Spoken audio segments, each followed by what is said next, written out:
if I understand the idea, is you think that like reading and writing, those two kinds of literacies are doomed. Are doomed, and Yes. we're going to move on to new ones? No, I think that's not going to happen, because there's, I think we underestimate what is in books and what is in reading and writing.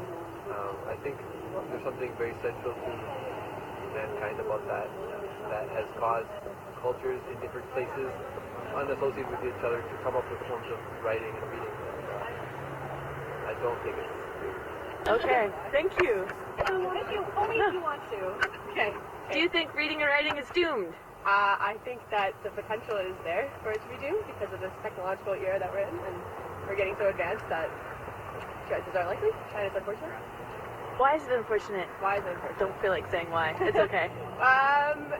Because, you know, you have to appreciate the little things, right? And I feel like communication nowadays is so quick and so fast that we're not really appreciating the one-on-one communication that you can have with, like, writing. Awesome. Thank you. Sweet, no problem, guys. Oh, great. Thank you. Reading could possibly be doomed? Reading and writing possibly doomed. No. No? No. Well, we're at a university, so hopefully not. It will make what I'm intending to do sort of obsolete. That would be difficult then. What are you intending to do? A career in academia. Okay, yeah. What would academia look like without reading and writing? Yes. Conjecture, intuition, dogmatism. Yeah. Yeah, that's a really good point. Sir, do you have a few short minutes to talk to us about the end of reading and writing? Excuse me, sir, do you have a few short minutes to talk to us about the end of reading and writing? Yay! Reading is dead. Discuss. Reading how? As in academic reading, or? The written word. I think the written word will ever be dead. I think it's just adapting. I think the written word is entering into an era of short form, and we're seeing a lot of the inconvenient aspects of English being kind of chopped off of it.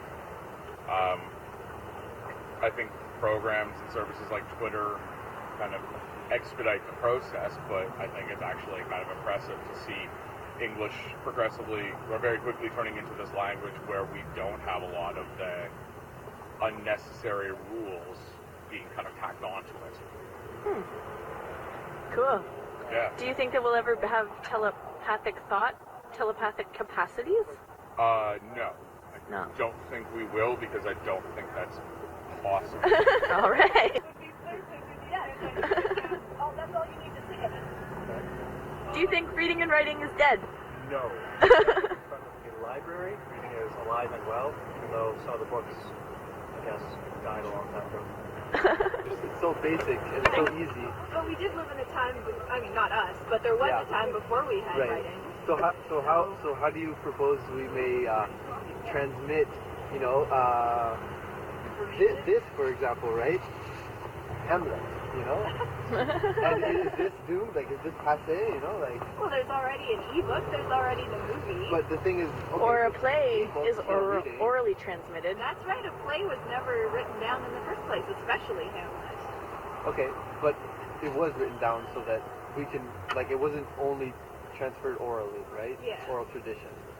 Yeah. When the oral tradition was being threatened by writing, Yeah. people were really sort of like, how Right. what's going to Sure. happen? Sure. Yeah, Plato had a fit about it. He thought that it would ruin people's memories, which it kind of has. Okay.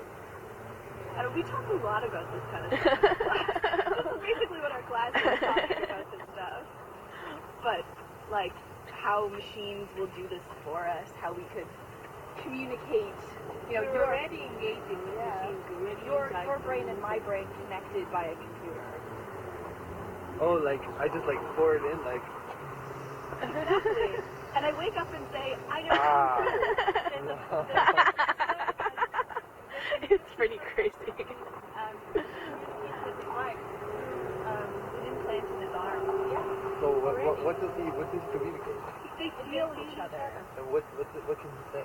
They don't. No words. It's just at the beginning. Like, imagine computers back in the 60s, how big they took up an entire room. So this technology is at the very beginning. It's very crude, Sure. but it's there. They can sense when somebody's trying to transmit a signal. They just don't know how to articulate. Translate the signal. Because the thing is like, sure, like, what sort of feelings can I say? Like, They don't even touch each other. maybe love, maybe affection, maybe endearment, maybe, some intimidation, all that jazz. But if I want to say like, something poetic or something eloquent, What if you could read somebody's thoughts? What if Yeah. you could read No, somebody's great. thoughts? But then the thing is, see, reading and writing. I mean, writing. Okay, are we throwing up for toss just language? Because then, like, are we just thinking in like concepts and images, and we're transferring those?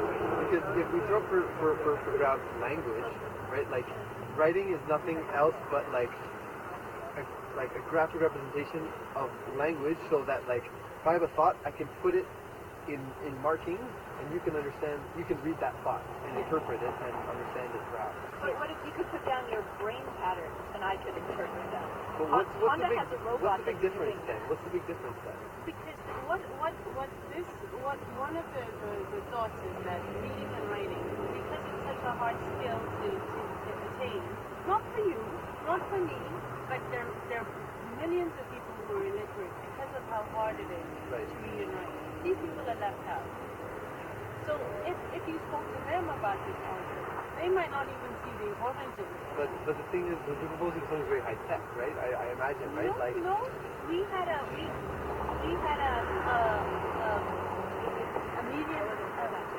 somebody who came into our class and she does Clairvoyance. okay. and she can feel stuff. Okay. And it's not, there's no technology involved. Okay. It's But and you think that's easier to teach than how to read? Also, there's questions about what your literacy limits, how it might limit the way that we communicate. So now we think we understand each other because we've written it down, we've made an argument, we followed a rational kind of logic, but then the literacy is basically trapped by that, and we can't think outside of the writing. Like, what if there's ways of transmitting knowledge or kinds of ways of knowing, Sure. But like we can have both, right? Like for example, I think dance. could have both. Dance, I think, is something that really Yeah. captures just like passion and movement and Yeah. inner States that aren't States easy to that articulate. aren't easy to articulate, Yeah. especially perhaps for a dancer, right? Mhm. Maybe Are you a dancer? I like dance. No, but Amazing. Cool. But maybe a poet with similar thoughts could put something, and right?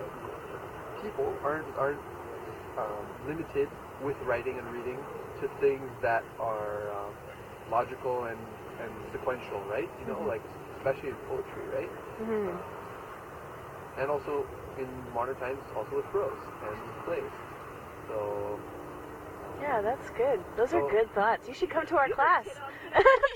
Yeah. We're library students. He's written a book. His name is Michael Ridley, and it's online. And it's free. You can make your comments. Actually, it's how sort of. ironic, you wrote a book about it. Are amused by the irony every time. Why didn't he just He would. got it? He's 25. Give us 5 more years. When the Matrix comes, we just plug it in. Yeah. Okay, well, very nice. Well, thank you. Should we get you to sign a release? Oh, sure, yeah, no problem.